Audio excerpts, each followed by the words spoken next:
Assalamualaikum warahmatullahi wabarakatuh.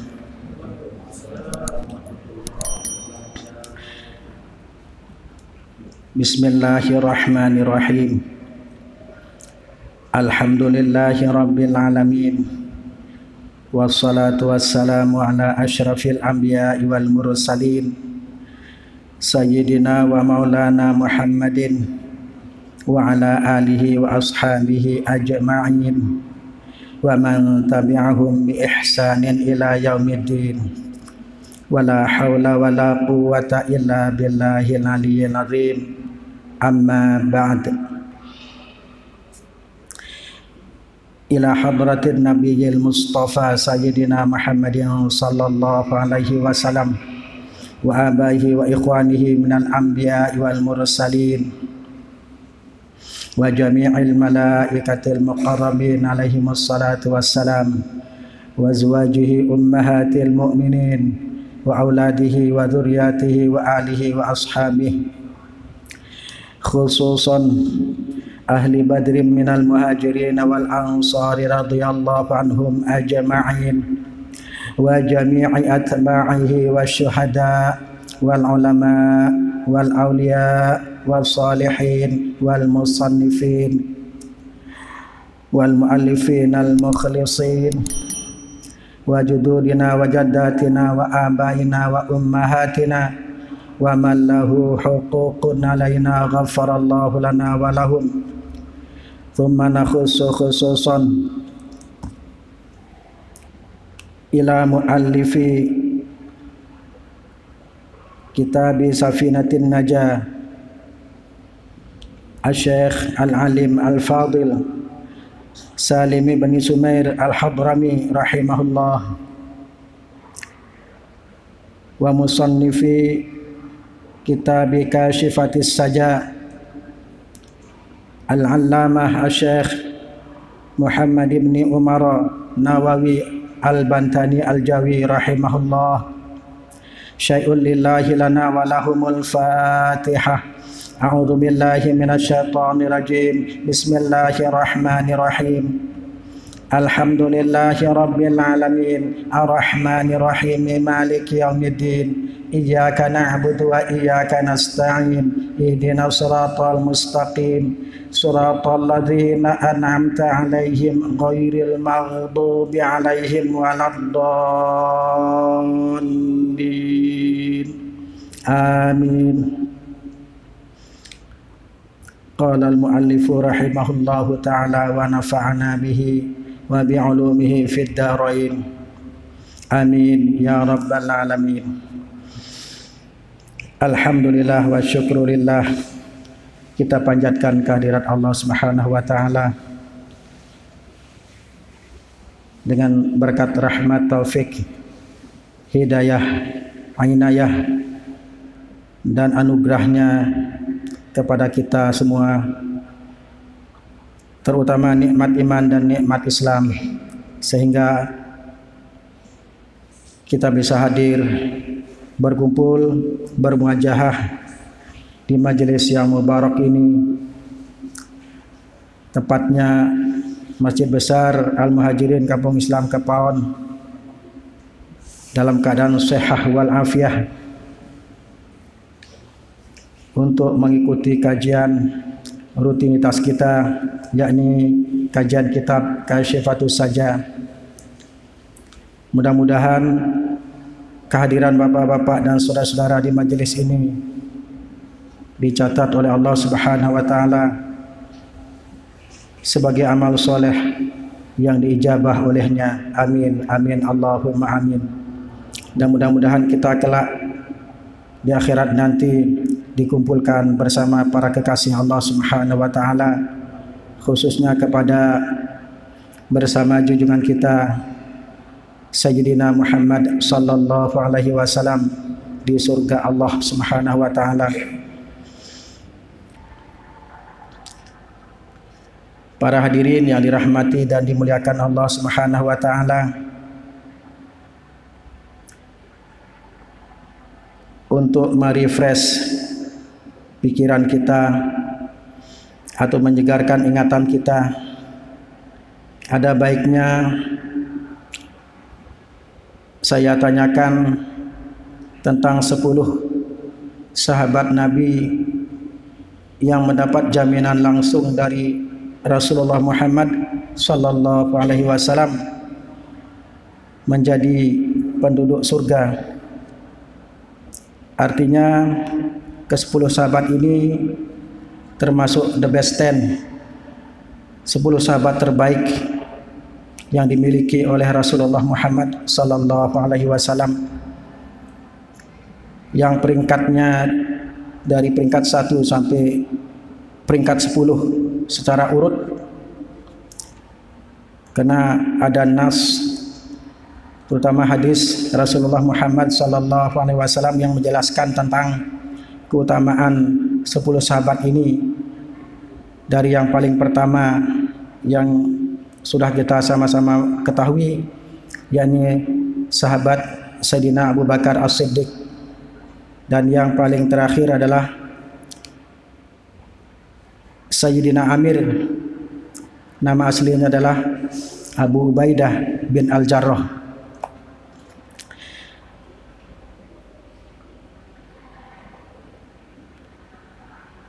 Yang pertama dari 10 sahabat ini adalah Abu Bakar As-Siddiq radhiyallahu an. Yang kedua Sayyidina Umar bin Khattab radhiyallahu an. Dan yang ketiga Sayyidina Utsman bin Affan radhiyallahu an. Yang keempat Sayyidina Ali bin Abi Thalib karramallahu wajhah. Ada gelar yang berbeda, gelarnya Sayyidina Ali bin Abi Thalib dengan sahabat yang lainnya. Apa rahasianya? Kenapa Sayyidina Ali bin Abi Thalib diberi gelar oleh Rasulullah dengan karramallahu wajhah? Artinya gelar langsung dari Allah Subhanahu wa taala, karramallahu wajhah. Itu dikarenakan adalah ada satu riwayat yang mengatakan karena beliau dari sebelum masuk Islam tidak pernah wajahnya bersujud kepada berhala. Itu satu riwayat. Dan ada satu riwayat yang lain mengatakan bahwa beliau Sayyidina Ali bin Abi Thalib tidak pernah melihat farjinya walaupun mandi. Beliau tidak pernah melihat farjinya. Itu satu riwayat mengatakan, sehingga beliau diberi gelar karramallahu wajhah, semoga Allah memuliakan wajahnya. Tapi yang muktabar, yang kuat adalah pendapat yang pertama, karena beliau tidak pernah wajahnya bersujud kepada selain Allah walaupun beliau masih dalam masa jahiliyah, walaupun beliau belum masuk Islam. Kalau yang lainnya kan pernah. Makanya yang lainnya diberi gelar radhiyallahu an, semoga Allah meridhoinya. Kemudian yang kelima, ranking yang kelima atau urutan yang kelima dari keutamaan para sahabat Nabi yang termasuk the best 10 adalah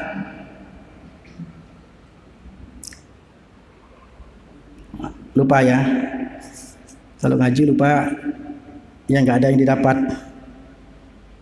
Yang kelima adalah Tolhah bin Ubaidillah radhiyallahu an. Kemudian yang ke-6 Az-Zubair bin Awam radhiyallahu an. Yang ke-7 Abdurrahman bin Auf radhiyallahu an. Yang ke-8 Sa'ad bin Abi Waqqas radhiyallahu an. Yang ke-9 Sa'id bin Zaid radhiyallahu an. Dan yang terakhir adalah Amir, yang tadi telah saya sebutkan nama aslinya, Abu Ubaidah bin Al-Jarrah radhiyallahu an. Inilah sahabat yang termasuk al-asyaratul mubasysyarah bil jannah, 10 sahabat yang diberikan kabar gembira akan menjadi penduduk surga.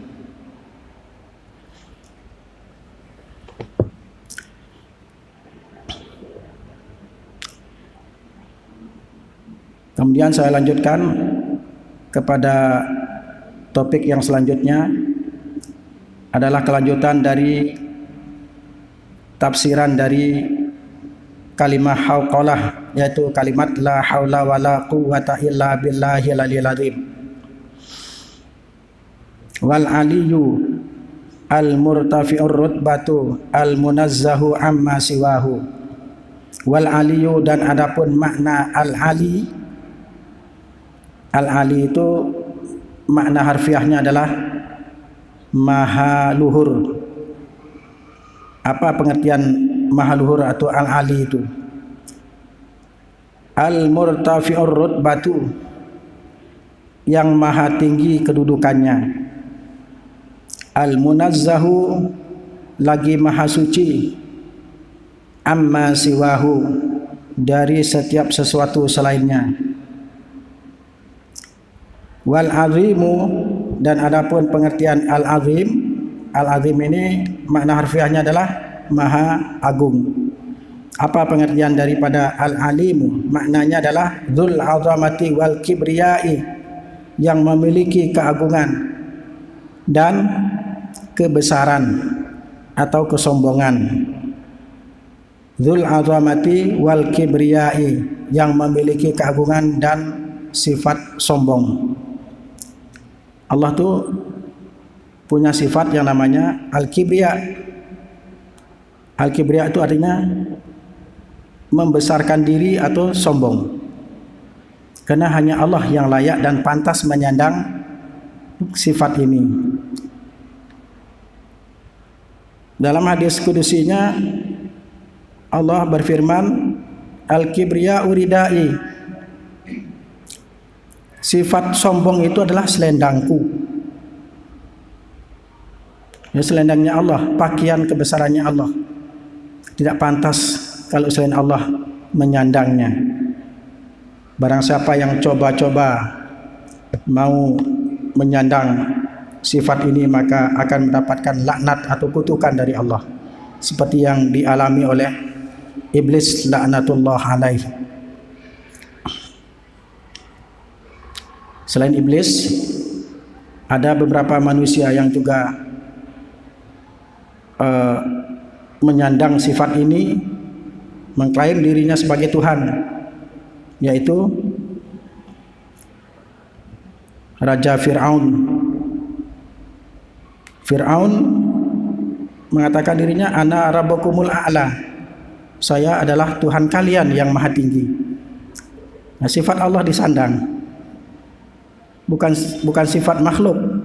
Ini khusus untuk Allah, sifat yang khusus untuk Allah. Kalau Allah menyombongkan diri pantas, karena Dia yang menciptakan segala-galanya. Semua selain Allah bergantung kepadanya. Al-muftakiru kullu ma siwah, yang membutuhkan, yang bergantung kepadanya setiap sesuatu selain darinya. Makanya dalam suratul Ikhlas dikatakan qul huwallahu ahad Allahus samad.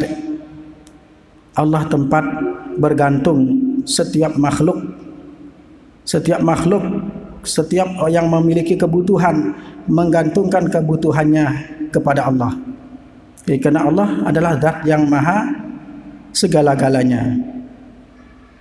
Sedangkan makhluk ini adalah bersifat dhaif, lemah, tidak akan bisa mandiri tanpa pertolongan Allah, sebagaimana yang dijelaskan di dalam kalimat hauqalah, la haula wala quwwata illa billahil aliyil azim.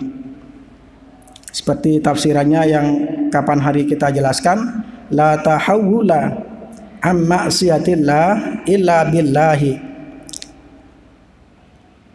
Tidak ada daya upaya sama sekali. Inilah fungsinya la nafiatul lil jinsi. La yang menafikan seluruh jenis, seluruh satuan jenis. Jadi tidak ada daya upaya sama sekali dari meninggalkan maksiat kepada Allah kecuali dengan izin Allah. Apa bedanya la nafiyah lil jinsi yang beramal seperti amalnya inna, yaitu tansibul isma wa tarfa'ul khabara, dengan la nafiyah yang beramal seperti amalnya laisa, yaitu apa amalnya laisa? Laisa adalah saudaranya kana, tarfa'ul isma wa tarfa'ul khabara, yaitu merafakkan, saya ulangi, tarfa'ul isma wa tansibul khabara. Itu amalnya laisa, karena laisa adalah saudaranya kana. Kalau kana artinya ada, sedangkan laisa artinya bukan atau tidak. Misalnya saya contohkan dalam kalimat la rajula fid dari dengan la rajulun fid dari. Kira-kira bedanya di mana? Kalau la rajula fid dari itu artinya tidak ada laki-laki sama sekali di dalam rumah itu. Artinya tidak ada sama sekali. Tapi kalau la rajulun fid dari maknanya tidak ada seorang laki-laki di rumah itu. Artinya dua mungkin ada, mungkin tiga, dan seterusnya. Hanya meniadakan satu jenis. Kalau yang la beramal sebagaimana amalnya laisa. La rajulun fid dari itu artinya tidak ada seorang laki-laki di dalam rumah itu. Artinya dua ada, mungkin tiga ada, mungkin empat ada. Tapi kalau la rajula fid dari itu artinya tidak ada laki-laki sama sekali tidak ada. Jangankan dua, satu aja nggak ada. Itu maknanya. Makanya di sini menggunakan la nafiatul lil jinsi, la yang menafikan seluruh satuan jenis.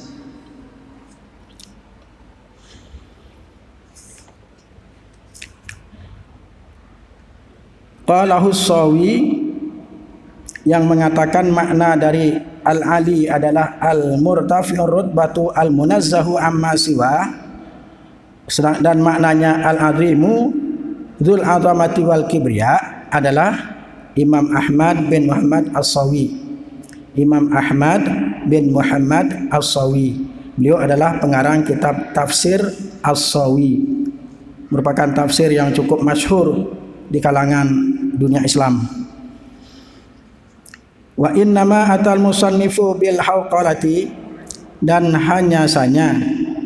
Nah ini wa innama, ada yang menerjemahkan sesungguhnya. Sebenarnya yang tepat adalah hanya saja. Wa innama ini kalau menurut kaidah ilmu nahwu disebut dengan adatu hasrin, alat atau huruf yang digunakan untuk membatasi makna kalimat. Beda dengan inna. Kalau inna itu adalah harfu taukidin, huruf yang digunakan untuk menguatkan makna kalimat. Itu bedanya. Kalau innama ini tidak beramal, sedangkan inna itu beramal. Amalnya adalah tansibul isma wa tarfa'ul khabara.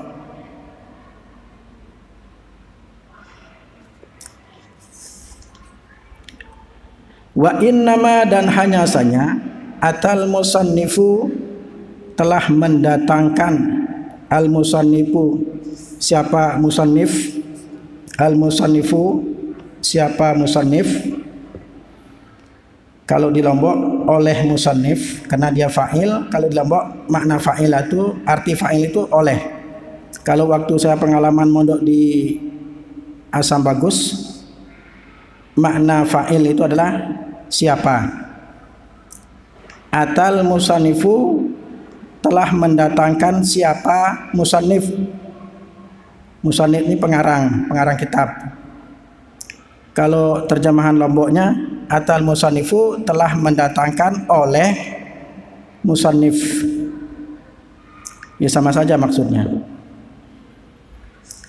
Wa innama atal musannifu, dan hanya saja mendatangkan musannif, yang dimaksud di sini adalah pengarang kitab Matan Safinatun Najah, yaitu Asy-Syaikh Al-Alim Al-Fadil Salim bin Sumair Al-Hadrami rahimahullah. Kenapa beliau mendatangkan kalimat hauqalah itu? Wa innama atal musannifu bil hauqalati, dan hanya saja musannif yaitu Asy-Syaikh Samir bin Salim Asy-Syaikh Salim bin Sumair Al-Hadrami mendatangkan bil hauqalati dengan kalimat hauqalah, yaitu kalimat la haula wala quwata illa billahil aliyil azim.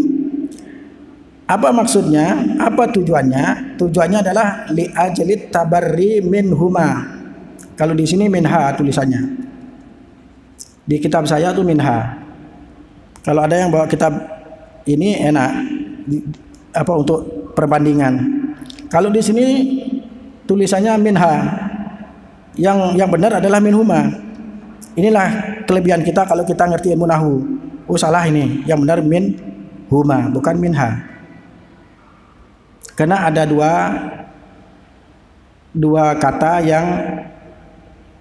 yang dimaksud minhuma, yaitu al-haulu dan al-quwatu. Jadi yang benar adalah minhuma. Kalau di sini tertulisnya minha. Saya ulangi, wa innama atal musannifu bil hauqalati li ajli tabarri minhuma. Dan hanya saja mendatangkan siapa musannif, yaitu Asy-Syaikh Salim bin Sumair Al-Hadrami bil hauqalati, dengan kalimat hauqalah, yakni ucapan la haula wala quwata illa billahil aliyil azim. Tujuannya adalah untuk li ajlit tabarri minhuma, untuk membebaskan diri dari kedua hal itu. Artinya membebaskan dirinya dari daya dan kekuatan diri sendiri. Artinya beliau menyandarkan seluruhnya, keduanya itu kepada Allah Subhanahu wa taala. Jadi hanya Allah yang memiliki daya upaya dan kekuatan. Itu maksudnya. Beliau itu tidak mau merasa punya daya upaya dan kekuatan, karena semuanya itu bersumber atau berasal dari Allah Subhanahu wa taala. Fahadhihi, maka adapun ini pembebasan diri dari kedua hal itu, atau kalimat hauqalah ini maksudnya apa? Beliau mendatangkan kalimat hauqalah adalah alamatul ikhlas. Fahadhihi, maka adapun ini kalimat al-hauqalah yang beliau datangkan di dalam kitabnya, itu sebagai tanda keikhlasan minhu dari beliau. Alamatul ikhlas, tanda keikhlasan minhu dari beliau radhiyallahu an. Semoga Allah meridhai beliau. Kama qalahu ba'duhum, sebagaimana telah berkata tentangnya ba'duhum, sebagian mereka, hum ay al ulama, sebagian ulama, sahih amalaka bil ikhlasi, artinya murnikanlah amalmu dengan ikhlas. Murnikanlah olehmu akan amalmu dengan keikhlasan. Wa sahih, dan murnikanlah ikhlasaka akan keikhlasanmu bit tabarri minal hauli wal quwati, dengan membebaskan diri dari daya upaya dan kekuatan diri sendiri. Ini harus hilang dari hati ini. Kalau orang kepingin ikhlas di dalam beramal itu, dia harus bisa mencampakkan, mencabut, menghilangkan perasaan mempunyai daya dan kekuatan diri. Karena pada hakikatnya manusia itu tidak punya daya dan upaya. Kenapa manusia bisa berbuat, bisa bergerak, bisa diam, bisa berjalan? Karena mendapatkan daya upaya dan kekuatan dari Allah. Kalau tidak, maka kita tidak akan punya daya upaya. Seperti kalau kita dicabut roh kita, maka jasad kita tidak punya daya upaya sama sekali. Lengkap semua. Kepalanya masih ada, dua matanya masih ada, hidungnya ada, mulutnya ada, telinganya ada, tangannya ada, kakinya ada, tapi tidak bisa berdaya. Karena kekuatannya sudah dicabut oleh Allah. Nah itu. Jadi itulah yang dimaksud bahwa manusia tidak punya daya dan kekuatan sama sekali. Itu semua berasal dari Allah. Kalau kita bisa mengiktikadkan seperti ini, mempunyai keyakinan seperti ini, maka insya Allah segala amal yang kita lakukan bernilai ikhlas.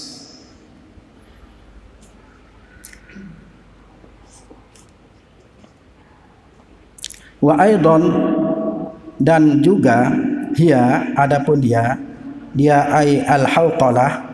Kalimat hauqalah itu ghirasul jannah, adalah tanaman-tanaman surga. Jadi kalimat la haula wala quwata illa billahil aliyil azim ini disebut juga ghirasul jannah, tanaman surga. Kama fi haditsil mi'raj, sebagaimana keterangan di dalam hadis al-mi'raj. Lamma ra'a Rasulullah sallallahu alaihi wasallam, tatkala Rasulullah sallallahu alaihi wasallam melihat Sayyidina Ibrahim alaihi salamu, kepada Sayyidina Ibrahim, ya Nabi Ibrahim maksudnya, Sayyidina Ibrahim alaihi salam, jalisan, sedang duduk, inda babil jannah, di samping pintu surga. Ketika Rasulullah Mi'raj, di mana? Di langit keberapa? Nabi kita Muhammad bertemu dengan Nabi Ibrahim. Di langit keberapa? Di langit ketujuh. Ya, di langit ketujuh. Beliau melihat Sayyidina Ibrahim atau Nabi Ibrahim alaihissalam sedang duduk di samping pintu surga. Ala kursiyin, di atas sebuah kursi, min zabarjada akhdara, yang terbuat dari batu permata yang hijau. Jadi kursi yang diduduki oleh Nabi Ibrahim ketika dilihat di langit ketujuh oleh Rasulullah, beliau sedang duduk di kursi yang terbuat dari batu permata berwarna hijau.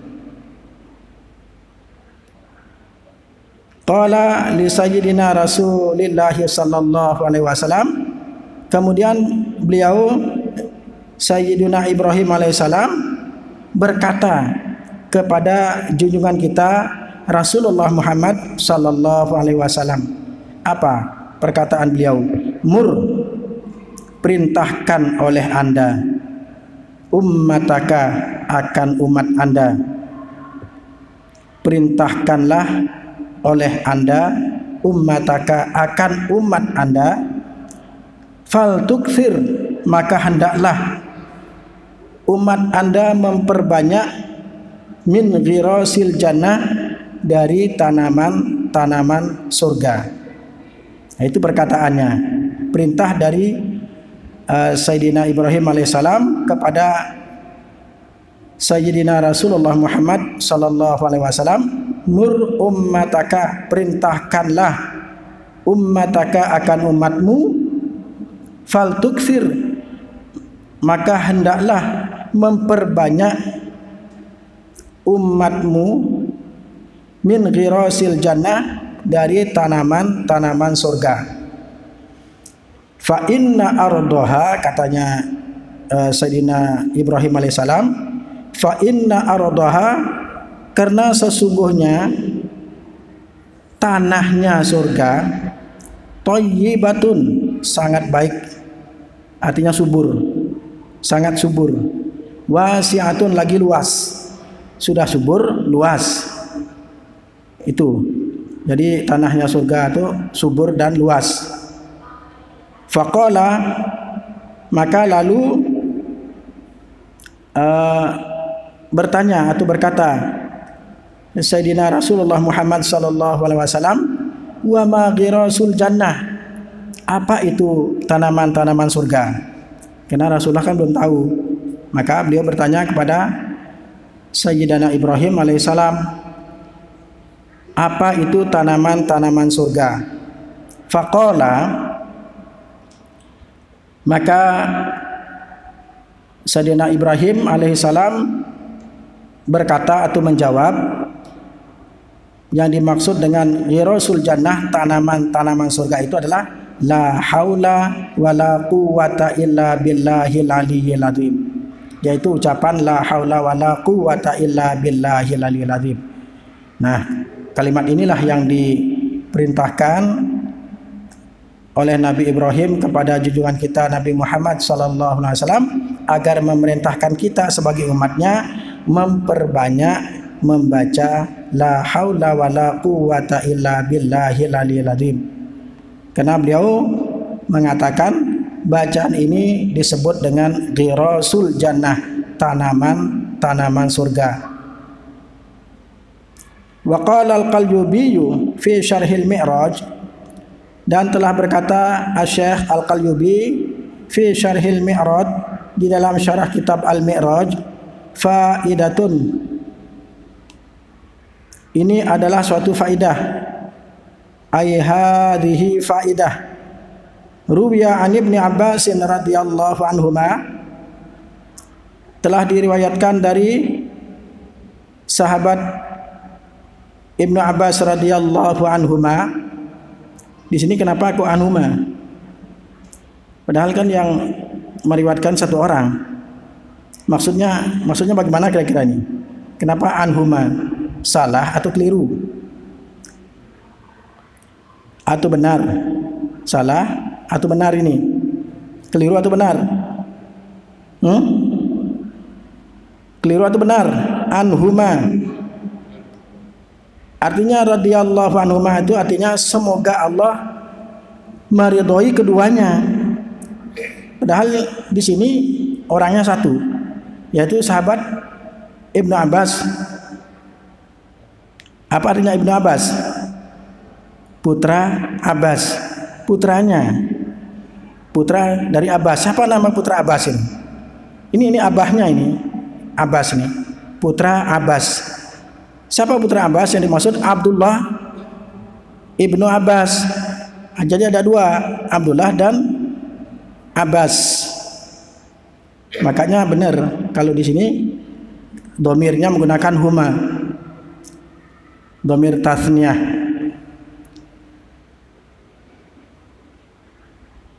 Karena Abdullah adalah salah seorang sahabat Rasulullah Muhammad sallallahu alaihi wasallam. Juga Abbas termasuk sahabat Rasulullah, dan juga beliau termasuk pamannya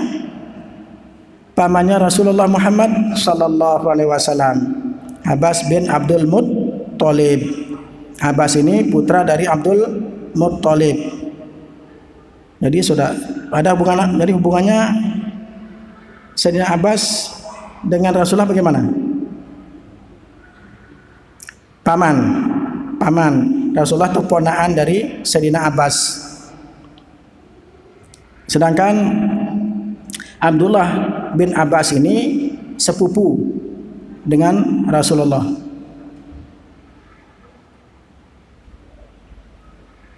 Makanya di sini domirnya menggunakan domir huma. Kalau hu satu, huma dua, menunjukkan dua. Kata ganti untuk dua orang.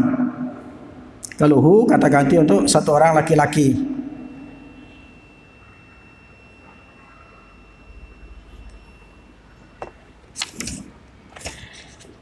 Wa qala al-Qalyubi fi syarhil Mi'raj wallahu a'lam bissawab.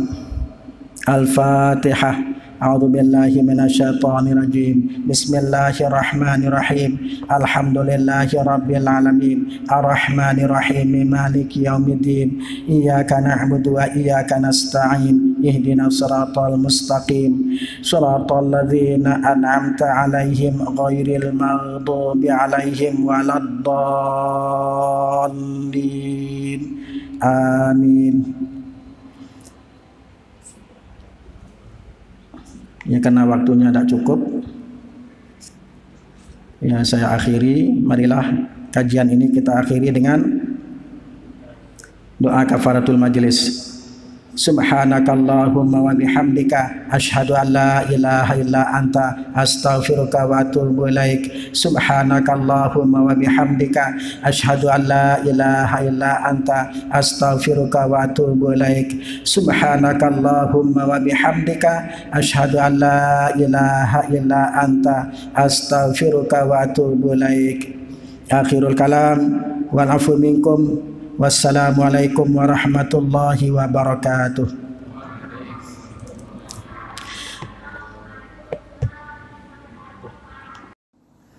قد كفاني علم ربي من سؤالي واختياري فدعائي وابتهالي شاهد لي بافتقاري.